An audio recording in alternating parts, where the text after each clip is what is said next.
آج میں تیرے راستے میں اس لیے آئی تھی کہ تجھے اپنے ساتھ لے جاؤں۔ میں تیری ہی تلاش میں یہاں تک پہنچی تھی۔ اب میں تجھے کہیں نہیں جانے دوں گی۔ یہ کہہ کر بڑی بی نے لبنہ کے ہاتھ کو اس مضبوطی سے پکڑ لیا کہ ہزار کوشش کے بعد بھی لبنہ اس سے ہاتھ چھڑا نہ سکی۔ لبنہ کے چہرے کا رنگ پھیکا پڑ گیا۔ وہ دل ہی دل میں دعائیں کر رہی تھی کہ اس مصیبت سے کیسے جان چھڑائی جائے، کیونکہ اس نے تو نیکی کی تھی، ایک انسان کو ضعیف سمجھ کر خدمت اور مدد کی تھی۔ یہ اس کو نیکی کا صلہ ملا۔ جادوگرنی اپنے اصل روپ میں آ تو گئی تو لبنہ کی منہ سے چیخیں نکل گئیں، کیونکہ جادوگرنی کے ہاتھوں پیروں کے ناخن بڑے بڑے ہو گئے تھے۔ اس کے گھنگریالے بال عجیب انداز سے مڑے ہوئے تھے۔ اس کے ہاتھ میں ایک جادو کی جھڑی بھی آ گئی تھی، جس کے ایک سرے پر انسانی ٹانگ کی ہڈی تھی اور جادوئی چھڑی کے دوسرے سرے پر انسانی کھوپڑی بنی ہوئی تھی۔ لبنہ بری طرح پھنس چکی تھی، کوئی راستہ نہیں تھا۔ اس نے جادوگرنی کی منتیں کیں اور واسطے دیے، اس کے آگے روئی، گڑ گڑائی کہ وہ گھر سے جانے دے، لیکن جادوگرنی نے اس کی ایک فریاد نہ سنی۔ وہ لبنہ کو ایک جنگل میں لے آئی، جہاں کچھ فاصلے پر ایک ایسی عمارت تھی جس میں کوئی دروازہ نہیں تھا۔ عمارت بہت بلند و بالا اور لمبائی کے رخ پر بنی ہوئی تھی۔ عمارت کی چھت کے قریب صرف ایک کھڑکی تھی۔ جادوگرنی نے یاسمین کو اس کھڑکی کے ذریعے عمارت میں داخل کیا اور قید کر لیا۔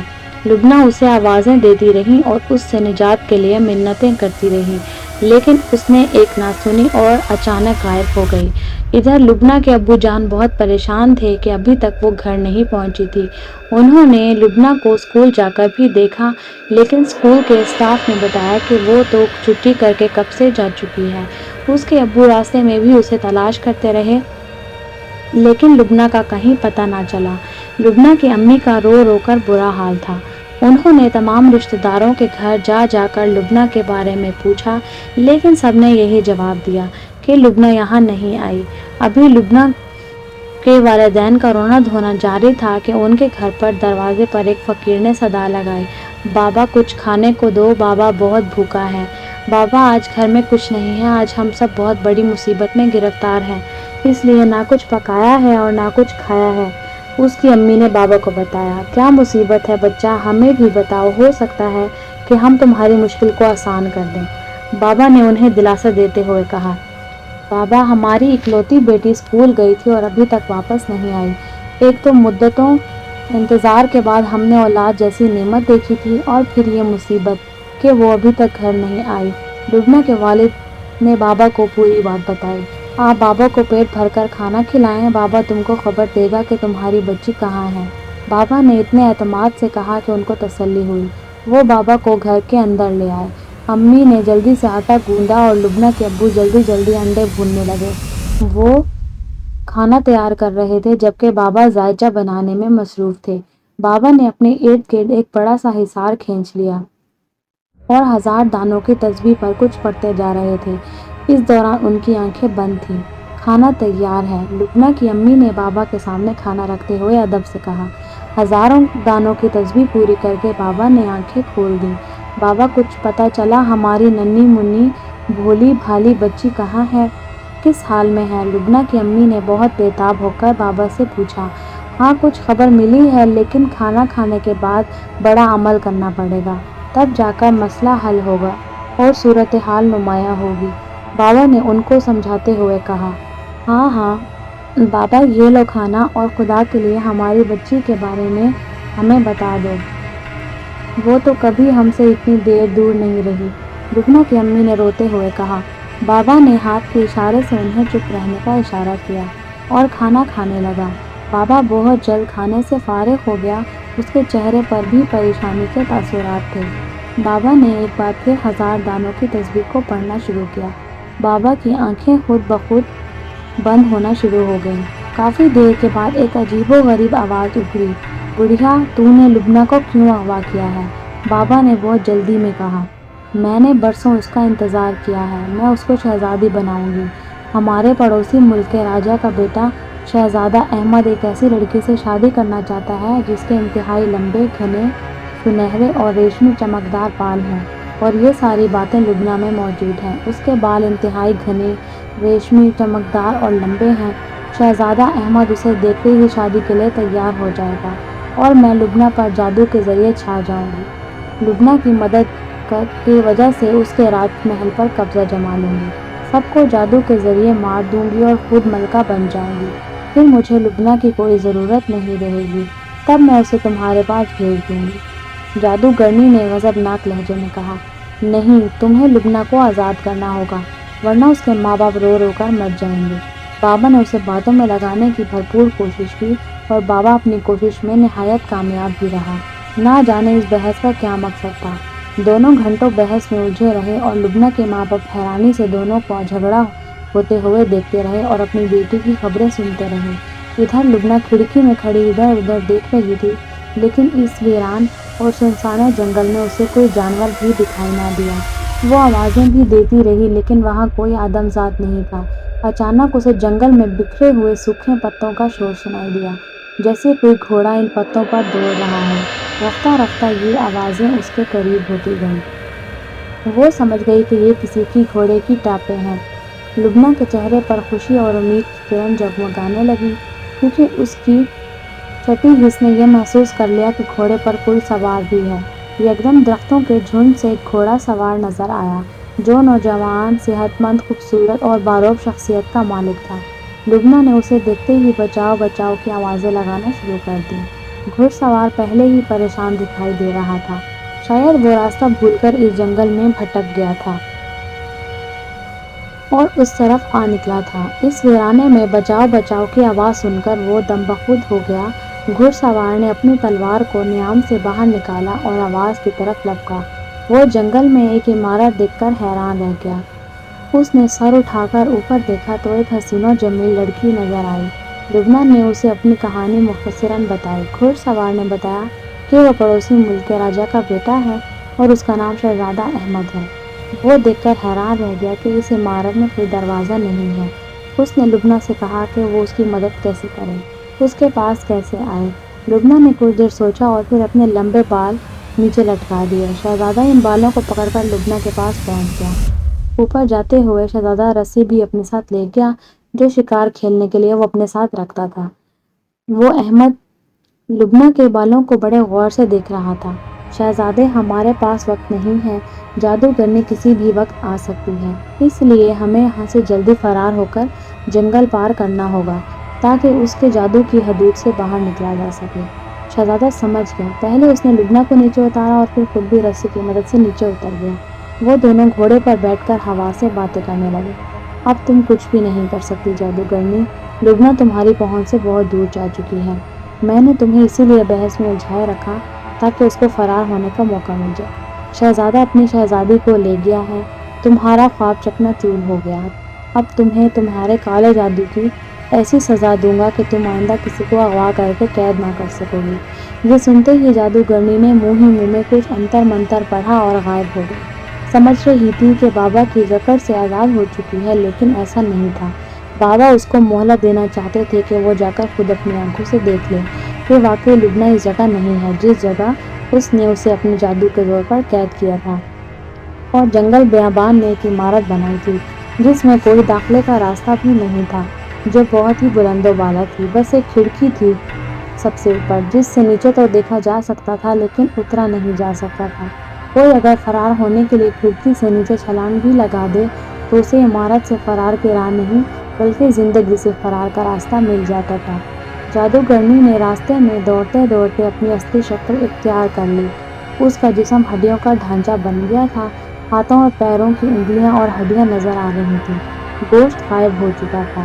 ہاتھوں اور پیروں کی انگلیوں کے ناخن بڑے بڑے اور نوکیلے ہو گئے تھے۔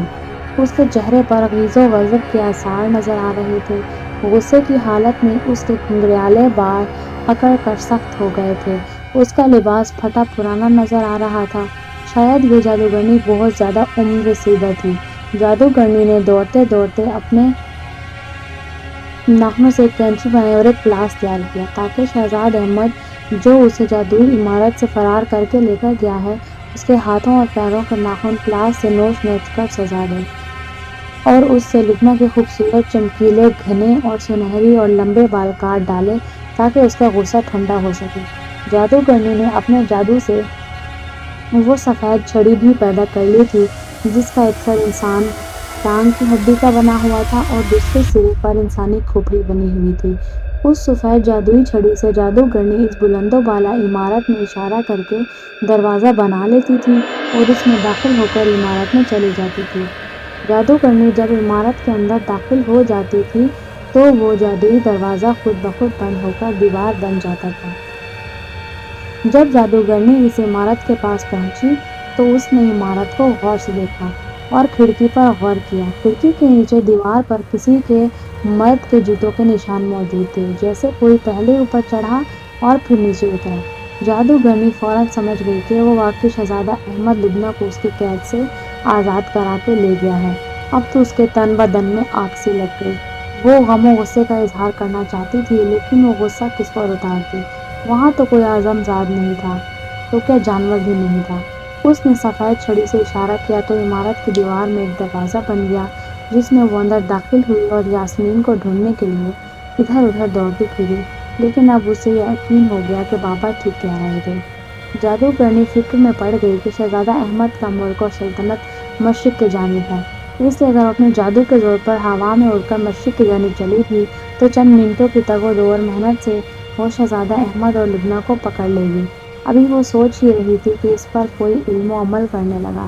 یہ اثرات ویسے ہی تھے جیسے پہلے وہ خود بخود بے قابو ہو کر بابا کے پاس چلی گئی تھی اور بابا نے اسے بحث میں الجھا دیا تھا۔ جادوگرنی نے لاکھ کوشش کی لیکن وہ بابا کی طرف کھنچتی چلی گئی۔ وہ منہ ہی منہ میں اپنے انتر منتر پڑھنے لگی، لیکن کسی جادو نے کوئی اثر نہیں دکھایا۔ وہ بے بس ہو کر اسی جانب چلنے لگی جس جانب اسے بلایا جا رہا تھا۔ وہ بہت بڑی جادوگرنی تھی، لیکن کلام الہی میں دنیا بھر کی طاقت اور تاثیر ہوتی ہے، کیونکہ کلام الہی سچا اور مؤثر کلام ہے۔ اس کلام اس ذات نے لکھا ہے جو دنیا کا خالق ہے، ہر چیز کا مالک ہے، زمین و آسمان کو بنانے والا ہے، ہر چیز پر قادر ہے۔ اس لیے بابا نے بھی اس کلام کی مدد لی۔ یہی وجہ تھی کہ اس کے مقدس اور طاقتور تاثیر والے کلام کے سامنے تمام جادو، انتر منتر اور کالے سفلی علوم بیکار ہو کر رہ گئے تھے۔ بہت جلد نہ چاہتے ہوئے بھی جادوگرنی دوبارہ بابا کے سامنے حاضر ہو گئی۔ کیوں دیکھا ہی اپنی آنکھوں سے، لبنہ وہاں سے فرار ہو چکی ہے۔ وہ اپنی منزل مقصود پر پہنچ چکی ہے۔ بابا نے ایک بار پھر اپنی گفتگو کا آغاز کیا تو لبنہ کے والدین بھی سنبھل کر بیٹھ گئے۔ ہاں، تم نے مجھے باتوں میں الجھائے رکھا اور وہ لوگ وہاں سے فرار ہو گئے۔ اب مجھے بھی جانے دو، تم نے مجھے دوبارہ یہاں کیوں بلایا ہے؟ جادوگرنی نے نہایت بے بسی کے عالم میں بابا سے التجا کرتے ہوئے کہا، کیا اپنے کیے کی سزا نہیں پائے گی؟